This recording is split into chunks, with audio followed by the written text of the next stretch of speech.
जम्मू कश्मीर में सक्रिय आतंकियों के लिए वर्ष 2021 कब्रगाह बनकर आया और इस पूरे वर्ष में 100 सफल ऑपरेशन हुए, जिनमें 182 आतंकियों का सफाया हुआ है। इन आतंकियों में 44वें टॉप कमांडर थे, जो पाकिस्तान के इशारे में घाटी में हत्याएं एवं अन्य आतंकी वारदातों को अंजाम देकर वहां दहशत फैला रहे थे। ये जानकारी जम्मू कश्मीर पुलिस के director general of police Dilbag Singh ने जम्मू में पत्रकारों को संबोधित करते हुए दी। पूरे वर्ष का लेखा जोखा लेकर पत्रकारों के समक्ष पहुंचे डीजीपी दिलबाग सिंह ने बताया कि दहशतगर्दों के लिए ये वर्ष बहुत ही बुरा साबित हुआ है और कश्मीर में अमन शांति को नुकसान पहुंचाने की मंशा को लेकर वारदातों को अंजाम देने वाले इन दहशतगर्दों को पुलिस एवं अन्य सुरक्षा बलों ने मुंह तोड़ जवाब दिया है। वर्ष 2021 की प्रमुख उपलब्धियां लेकर मीडिया के सामने मुखातिब हुए आईजीपी कश्मीर विजय कुमार ने बताया कि सबसे बड़ी उपलब्धि सईद अली गिलानी का शांतिपूर्वक अंत्येष्टि था। कश्मीर में वर्तमान में सक्रिय 168 आतंकवादी हैं, जिनमें स्थानीय और विदेशियों का अनुपात लगभग बराबर है। इस साल 128 लड़के आतंकवाद में शामिल हुए, जिनमें से अगर बात की जाए तो 16 गिरफ्तार हुए हैं और केवल 29 सक्रिय रह चुके हैं। अगर बात की जाए तो उन्होंने कहा कि एक बड़े तरीके से जो है ऑपरेशंस चलाए जा रहे हैं और उम्मीद है कि जल्द ही घाटी को आतंकवाद मुक्त बनाया जाएगा। कोरोना संक्रमण के कारण इस बार भी नववर्ष पर शहर में किसी भी होटल या रेस्टोरेंट में कोई बड़ी पार्टी नहीं होगी। रात 10 बजे के बाद कोरोना कर्फ्यू को लागू हो जाने से पहले ही होटल रेस्टोरेंट्स बंद हो जाएंगे। इसके बाद यदि कोई बाहर दिखता है तो पुलिस उससे सख्ती से निपटेगी। इसके लिए आपको बता दें कि पुलिस विशेष नाके लगाकर और चेकिंग टीमों के जरिए लोगों से निपटने की तैयारी कर रही है। नववर्ष से पहले शहर की सुरक्षा व्यवस्था भी बढ़ा दी गई है।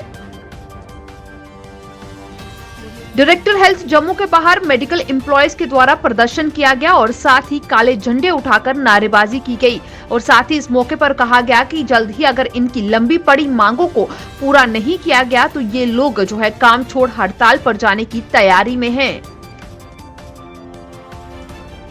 आज जम्मू में लोक जनशक्ति पार्टी के द्वारा लोगों को राशन बांटा गया। बता दें कि इस मौके पर लोक जनशक्ति पार्टी के स्टेट प्रेसिडेंट रफीक मलिक मौजूद थे और उनके कहना था कि पार्टी हमेशा ही जरूरतमंदों की मदद के लिए आगे आती है और उम्मीद है कि लोग जो हैं इस बार विधानसभा चुनावों में इन पर विश्वास जताएंगे।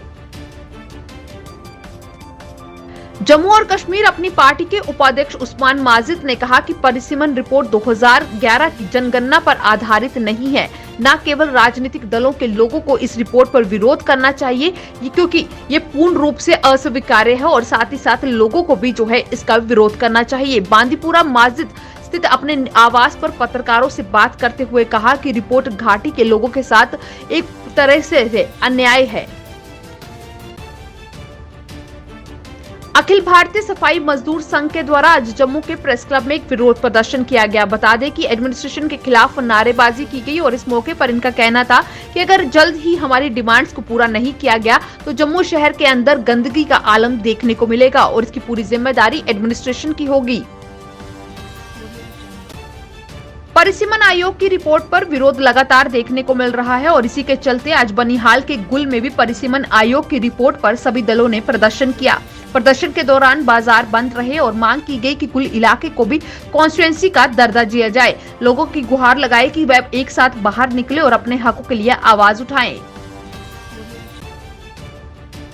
अखनूर के हायर सेकेंडरी स्कूल में सिंह क्लब अखनूर और सुंदरबनी के बीच ऑर्डर 14 क्रिकेट का फाइनल मैच खेला गया, जिसमें मुख्य अतिथि Mohanlal deputy director police Udhampur थे। इस मौके पर मुख्य अतिथि मोहनलाल ने कहा कि ये बच्चे जिनकी उम्र सिर्फ 14 वर्ष है आज खेल में बहुत अच्छा प्रदर्शन करके दिखा रहे हैं और ये कल देश के भविष्य के निर्माता बनेंगे। साथ ही साथ उन्होंने बच्चों से गुहार लगाई कि वे नशे जैसी बुराइयों से दूर रहें। आज जम्मू के प्रेस क्लब में हिसार की ओम स्टर्लिंग ग्लोबल यूनिवर्सिटी के द्वारा एक प्रेस वार्ता की गई और इस मौके पर मौजूद यूनिवर्सिटी के चांसलर डॉक्टर पुनीत गोयल का कहना था कि हमारी यूनिवर्सिटी जम्मू कश्मीर के बच्चों के लिए कई कोर्सेज के साथ साथ स्कॉलरशिप भी लाई है ताकि वे अपने भविष्य को बेहतर बना सकें। बनिहाल में बिजली संकट के लेकर कई पंचायतों ने पीडीडी कार्यालय के बाहर शांतिपूर्ण विरोध प्रदर्शन किया है। आपको बता दें कि इसमें अलग अलग पंचायतों के लोग शामिल थे और उनका कहना था कि इलाके में अगर बात करें तो बिजली कटौती से वे नाखुश हैं। उन्होंने कहा कि अगर इस आबादी भरे इलाके में ऐसे हाल हैं तो दूर दराज के इलाकों में क्या हाल होंगे, ये यही से लगाया जा सकता है पता। इसके लिए इन्होंने साफ तौर पर कहा कि अगर जल्द ही इस संकट का कोई समाधान नहीं निकाला गया तो ये लोग अपने प्रदर्शन को और उग्र रूप से करेंगे। नए साल पर जम्मू कश्मीर में मौसम का मिजाज बिगड़ने के आसार है। मौसम विज्ञान केंद्र श्रीनगर के अनुसार 1 से 3 जनवरी तक जम्मू कश्मीर के कुछ हिस्सों में हल्की बारिश हो सकती है। कश्मीर में शीतलहर ने जोर पकड़ा है। सभी जिलों में रात्रि का न्यूनतम तापमान 0 से नीचे चल रहा है।